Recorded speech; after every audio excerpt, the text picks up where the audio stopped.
పోయిన ఎన్నికల్లో 40% vote bank వచ్చినా కూడా వైసీపీ కేవలం 11 సీట్లకే పరిమితమైన తర్వాత వైఎస్ఆర్ కాంగ్రెస్ పార్టీని బలహీనం చేయాలి, జగన్మోహన్ రెడ్డి గారిని కార్నర్ చేయాలి అని పాలక తెలుగుదేశం పార్టీ అనుకుంటూ ఉండి దానికి తగ్గట్టు వాళ్ళు ప్రణాళికలు, కుట్రలు, రకరకాల స్ట్రాటజీస్ అమలు చేసుకుంటూ మొత్తం వ్యవస్థలన్నింటినీ కనుక తీవ్రంగా దుర్వినియోగం చేసుకొని ముందుకు వెళ్తూ ఉన్న జగన్ను బలహీనం చేయడం కదా పక్కన పెడితే ఆయన మరింతగా బలపడుతూ ఉన్నారు. జనాలలో జగన్మోహన్ రెడ్డి గారి మీద మరింత పాజిటివ్ ఒపీనియన్ కలుగుతూ ఉంది. ఈ కూటమి పార్టీల వ్యవహార శైలి, ఈ ప్రభుత్వ వ్యవహార శైలి జగన్ మీద సాఫ్ట్ కార్నర్ ఏర్పడడానికి కారణమవుతూ ఉంది.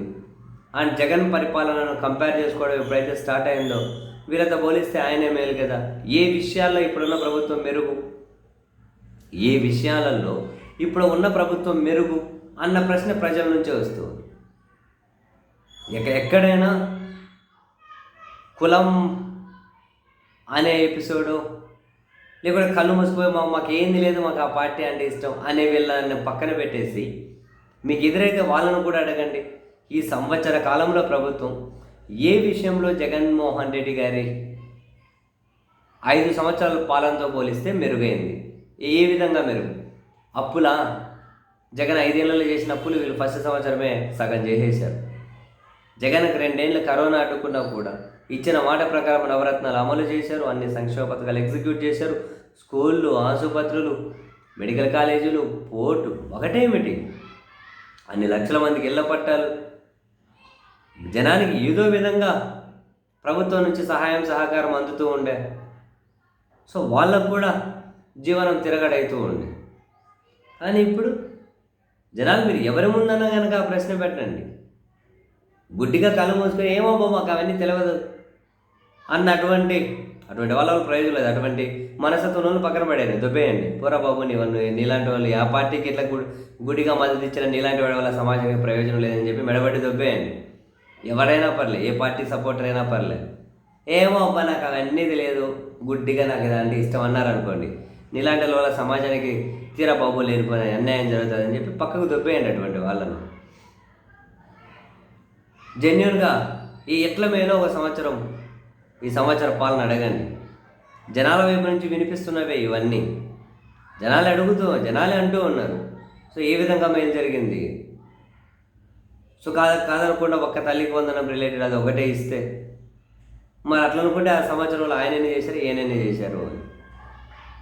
కానీ ఒక్క సంవత్సరం పూర్తి అయ్యంగానే జగన్మోహన్ రెడ్డి గారిని మన అధికారానంతా ఉపయోగించుకొని ఆయనకు 11 సీట్లే వచ్చాయి. ఫుల్గా నలిపేయచ్చు, తొక్కేయచ్చు, బలహీనం చేయొచ్చు అని చెప్పి వీళ్ళు కన్న కళలు ఏవైతే ఉంటాయో అవి రోజు రోజుకు ఈ కళలు ఛిద్రమైపోతూ ఉన్నాయి. ఆ ఛిద్రమైపోతున్నటువంటి ఫ్రస్ట్రేషన్ ఈ పాలకపక్ష మీడియాలో కనిపిస్తూ ఉంది. అందుకే అడ్డదిడ్డమైన ప్రచారం, అడ్డదిడ్డమైన విషయం, అడ్డదిడ్డమైన విద్వేషం, అడ్డదిడ్డమైన కేసులు, అడ్డదిడ్డంగా బద్నాం చేయడం. జనాలు నవ్వుకుంటున్నారు అని తెలిసినా కూడా నవ్వుకున్నా, ఉమ్మినా, ఏం చేసినా మనకు వేరే దారి లేదు. ఈ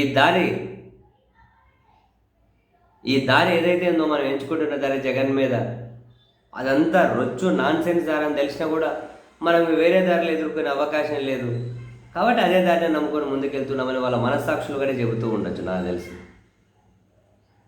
జగన్మోహన్ రెడ్డి గారు బలహీనమైపోతారు అనుకుంటే ఆ పరిస్థితులు కనిపించడం లేదు. జనాల్లో కూడా పాజిటివ్ చర్చ జరుగుతుంది అనే ఫ్రస్ట్రేషన్ పాలకపక్ష మీడియాలో కనిపిస్తూ ఉంది. అందుకే ఈ అడ్డదిడ్డమైన కేసులు, అడ్డదిడ్డమైన చర్చ, అడ్డదిడ్డమైనటువంటి డిస్కషన్, అడ్డదిడ్డమైనటువంటి పత్రికల్లో రాతలు, అడ్డదిడ్డమైనటువంటి టీవీ ఛానల్లో కథనాలు అన్నీ అవే. ఫ్రస్ట్రేషన్ కనిపిస్తలేదా? ఆ ఫ్రస్ట్రేషన్ల నుంచి ఇదంతా కక్కుతూ ఉన్నాను. పోంగ ఫ్రస్ట్రేషన్ పెరిగితే ఎక్కడైనా ప్రతిపక్షంలో ఉన్నవాడికి ఫ్రస్ట్రేషన్ రావాలి. అధికార పక్షంలో ఉన్న వాళ్ళకి ఫ్రస్ట్రేషన్ అంటే మనకు అర్థం కాదు. మరి వీళ్ళ ఫ్రస్ట్రేషన్ రోజు ముదిరితే అది ఎంత ప్రమాదమో. మళ్ళీ మొత్తం భూమి గుండ్రంగా తన చుట్టూ తను దిగుతుంది అంటారు కదా, అది మళ్ళీ వీళ్ళ దగ్గరికి వచ్చి ఆగినప్పుడే వాళ్ళకే తెలుస్తుంది. అంతవరకు ఎవరు చేయగలిగింది ఏం లేదండి.